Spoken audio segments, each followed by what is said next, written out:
the suspects got a hold of the weapon? Car burglaries. Car burglaries. Yeah. Ain't that right? All the gun laws we got in place didn't prevent it, did it? Neither will any new ones. Because here's the fact. The bad guy's going to get a gun no matter what law you have put in place. Many people today have different views on the regulation of the Second Amendment. The Second Amendment is a right added to the Bill of Rights more than 200 years ago by the Founding Fathers. They added this amendment because of how important the right to bear arms was to them and the citizens of the United States. The U.S. is characterized as a free country by many because of the Second Amendment. It is especially important to many people in their way of life. When the government tries to restrict the right to bear arms, it is restricting people's way of life. Yes, there needs to be some restriction to keep people safe, but making it almost impossible to own a gun in some states directly violates the amendment. The Second Amendment is a right that needs to be protected and less restricted as we move on with time. The Second Amendment should not be taken away or heavily restricted in the next 20 years, but should be more open and broad with proper restriction to keep citizens safe. We talked to some professionals in politics who understand their right and help protect it in our local communities. We talked to them about how they think the right is important to the country and why it is important to protect.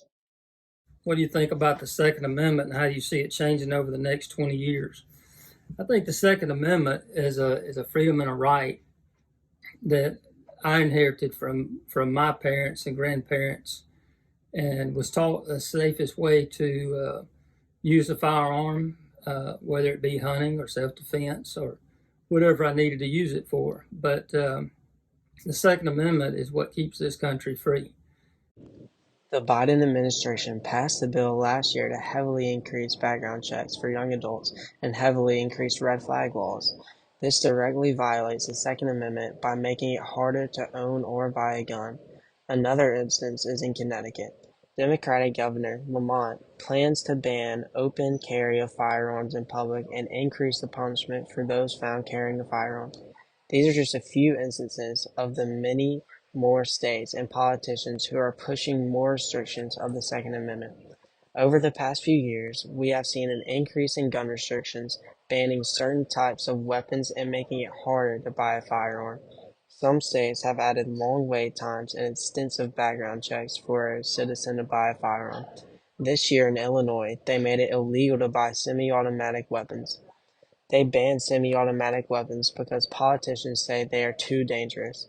The people who support more gun restrictions do not realize that they are taking away good citizens' guns, while the criminals will still have access to guns, leaving citizens unprotected.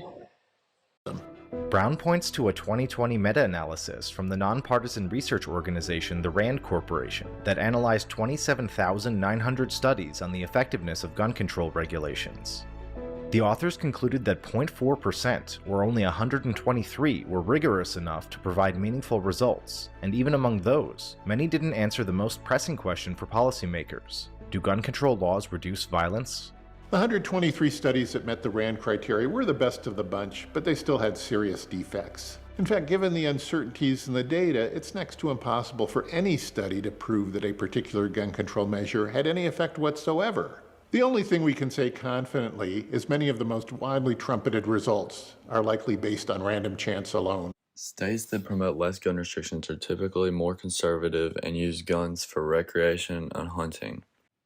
In the Georgia governor's debate, the Republican candidate brought up the difficulty for law-abiding citizens to purchase a gun and use the Second Amendment for protecting themselves. He says at this point, the criminals are the only ones with guns. Because of this, the government is restricting concealed weapon permits to good law-abiding citizens. This is just one example of the need for less restriction on the Second Amendment. The Second Amendment right allows citizens to protect themselves and their family. Criminals are the only ones that do have the guns. You have local governments that are holding up concealed weapon permits that are keeping law-abiding citizens from being able to simply use their Second Amendment right to protect themselves and their property and their families. I will certainly support that. The Second Amendment has a very crucial role in American society. The Second Amendment has helped keep our country free for the past 200 years, and if we keep the Second Amendment less restricted, it will help keep our country free for the next 20 years and more.